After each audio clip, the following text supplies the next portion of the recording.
একটু মনিয়াপা আপনার কাছে জানতে চাই। মনিয়াপা, আমি যদি গত 1 বছরের কথা বলি, সেই 1 বছরে মুক্তিযুদ্ধের লিগেসি, ৭১-এর আবেগ, এইগুলির ব্যাপারে বিএনপির রাজনীতিতে আমরা অনেকগুলি উপাদান সক্রিয় দেখছিলাম। এই উপাদানগুলি কি বিএনপি তার যে অবস্থানগত জায়গা সেইটাকে আবার একটা বদলেছে? মানে প্রসঙ্গটা হচ্ছে যে বিএনপি নেতা ফজলুর রহমানকে যে শোকজ নোটিশ দেওয়া হয়েছে, এটাতে তিনি তার জবাব যা দিয়েছেন, সেই শোকজকে আবার যেভাবে প্রত্যাহার করা হয়েছে, তা থেকে এইটা মনে হয় যে বিএনপি আসলে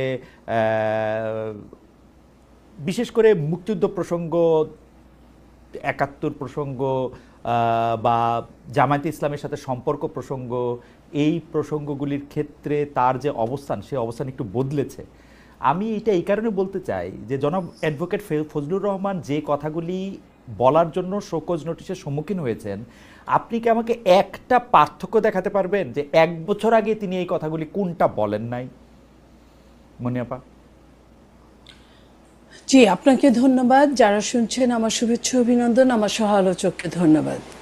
আপনি যে প্রশ্নটা করেছেন আমি ভীষণভাবে অনুতপ্ত। আমি নিজে ব্যক্তিগতভাবে মুক্তিযুদ্ধের প্রশ্নে আমি মুক্তিযুদ্ধ দেখিনি ওইভাবে, বাট মুক্তিযুদ্ধর যে ধ্বংসাবশেষ দেখে আমি বড় হয়েছি, সেইখানে একজন মুক্তিযোদ্ধা, প্রকৃত মুক্তিযোদ্ধার যখন অবমাননা হয় তখন হৃদয়ে রক্তক্ষরণ হয়।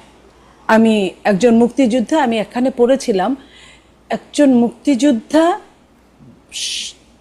সবসময় মুক্তিযোদ্ধা না, একজন রাজাকার, চিরস্থায়ী রাজাকার, বাট একজন মুক্তিযোদ্ধা এবং কখনো সে তার জায়গা চেঞ্জ করতে পারে। কিন্তু আমি যার কথাটা বললেন, আমি তাকে মুক্তিযোদ্ধার জায়গা থেকে আমি 10-এ 10 দিতে রাজি। কিন্তু ওনার একটু কথা, কণ্ঠটা একটু জোরে ছিল, একটু স্থানকাল পাত্র, ওনার বয়স যেটা, সেই হিসেবটা ধরলে আমরা অনেকখান থেকে এইখান থেকে ওনাকে এক্সকিউজের জায়গায় একজন মুক্তিযোদ্ধাকে তার মুক্তিযুদ্ধকে ধরে রাখার জন্য আমরা এক্সকিউজ করতে পারি। জানি না দল কি কারণে, কি জন্য এটা করেছে, দল এটা ক্লিয়ার করে নাই, আমিও ক্লিয়ার না। কিছুক্ষণ আগে আমরা এটা দেখলাম। তো সেই জায়গা থেকে আমি বলতে চাই যে একজন মুক্তিযোদ্ধাকে যখন তার পাশে, তার সারাউন্ডিংয়ে, তার বিল্ডিংয়ের চারপাশে যখন বাজে স্লোগান দিয়ে, জঘন্যতর স্লোগান দিয়ে যখন তাকে আটকে রাখা হয়, এটা এই দেশের জন্য লজ্জাস্কর।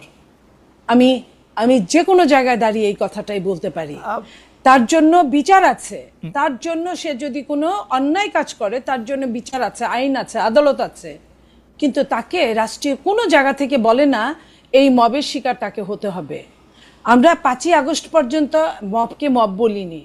5ই আগস্টে যেটা বৈধ ছিল, 5ই আগস্টের পরে কিন্তু সেটা বৈধ না, অবৈধ। এখন রেভুলেশন সবসময় হয় না খালেদ ভাই। রেভুলেশন একটা সময় 10 বছর, 20 বছর, 30 বছর পরে হয় এবং খুব কম সময়ের জন্য থাকে। তো সেই জায়গায় যদি 1 বছর পরে ওই রেভুলেশনের ধারা ধরে, এবং একটা আপনি দেখেন, আপনি যে কথাটা বললেন মুক্তিযুদ্ধ এবং মুক্তিযুদ্ধের লেগেসি, যেটাকে সরানোর জন্য আপনি খেয়াল করেন কত সুকৌশলে রাজাকার শব্দটাকে এস্টাবলিশ করা হচ্ছে। আমি এই কথাগুলি শুনবো, আমি শুধু বিএনপির অবস্থানটা বুঝতে চাইছিলাম। বিএনপির অবস্থানটা কেন বুঝতে চাইছি? আমার প্রশ্ন সরল। জনাব ফজলুর রহমান এমন কি নতুন কথা বললেন যাকে বিএনপি শোকজ দিতে হইল? 2 নাম্বার হচ্ছে, আপনি মব জাস্টিসের কথা আপনি বলতেছেন, কিন্তু বিএনপির কিন্তু আমি এখানে মাল্টিপল স্ট্যান্ডার্ড দেখি। আপনার মনে আছে 15 আগস্টে কে বাড়িতে শোক জানাতে যাবে না, বিএনপি থেকে কিন্তু সিদ্ধান্ত নেওয়া হয়েছে তাদেরকে ঠেকানো হবে। আমি কোনোটার পক্ষেই বলছি না, আমি বিএনপির অবস্থাটা বুঝতে চাইছি আপা। আমি বিএনপি, শোনেন, বিএনপি একটা এমন একটা দল, আমাদের এটা একটা উদারনৈতিক দল, মধ্যপন্থা দল, না ডান না বাম। এই উদারনৈতিক দলে যখন যার অবস্থান ভালো থাকে, যে গ্রুপটার, সে গ্রুপটা এখানে গেইন করে। তো আমি কিন্তু ফ্র্যাঙ্কলি আপনার সাথে কথা বলছি, আপনি আমার যদি খুব পেঁচান আমার মনে হয় কিছু বের করতে পারবেন না। আমি নিজে থেকেই যা জানি, যেটুকু বুঝি বলছি। আর সেইখানে বিএনপি একটা মুক্তিযোদ্ধার দল। বিএনপির মানে প্রথম প্রেসিডেন্ট, বিএনপি যিনি জন্ম দিয়েছেন, উনি স্বাধীনতার ঘোষক ছিলেন। শুধু স্বাধীনতার ঘোষকই ছিলেন না, উনি রণাঙ্গনে প্রথম সারিতে যুদ্ধ করেছেন, উনি বীরের উপাধি পেয়েছেন। সেই সেই তার দলে ম্যাক্সিমাম বিএনপির প্রথম সারির নেতারা মুক্তিযোদ্ধা ছিলেন। সেইখানে ফজলুর রহমান সাহেব একজন মুক্তিযোদ্ধা। আমি ফজলুর রহমান সাহেবকে কোন ধাঁচে, আমি এখনো ওটা পড়ি নাই, ওটা বলা হয় নাই যে কেন তাকে 3 মাসের জন্য স্থগিত করা হলো, তার জবাব পাওয়ার জন্য কেন করা হলো, এটা এখনো আমরা ক্লিয়ার না।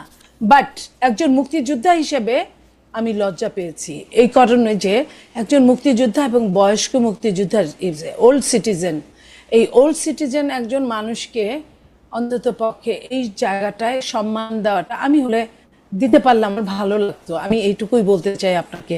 এর বাইরে আমি আসলে খালেদ ভাই, আমার খুব খারাপ লাগছে, আমি এর বাইরে আর কিছু বলতে পারছি না। ওকে, আমি যদি আরেকটা প্রসঙ্গে আপনাকে একটু বলতে চাই যে নতুন যে রাজনৈতিক দল আত্মপ্রকাশ করলো, যারা আসলে জুলাই আন্দোলনের নেতৃত্ব দিয়েছিল, যাদের বেশিরভাগ মিলে যে নতুন রাজনৈতিক দল গঠন করলো যে এনসিপি, সেই এনসিপির নেতা কর্মীদের উদ্দেশ্যে আপনারা যে ভাষা ব্যবহার করতেছেন, আমি আপনারা বলতে আপনার দলের লোকজন যে ভাষা ক্রমাগতভাবে ব্যবহার করা হচ্ছে, সেইটা কি আপনাদের দলীয় সিদ্ধান্ত নাকি এটা মানসিক একটা অবস্থা বা অবস্থানের একটা প্রকাশ?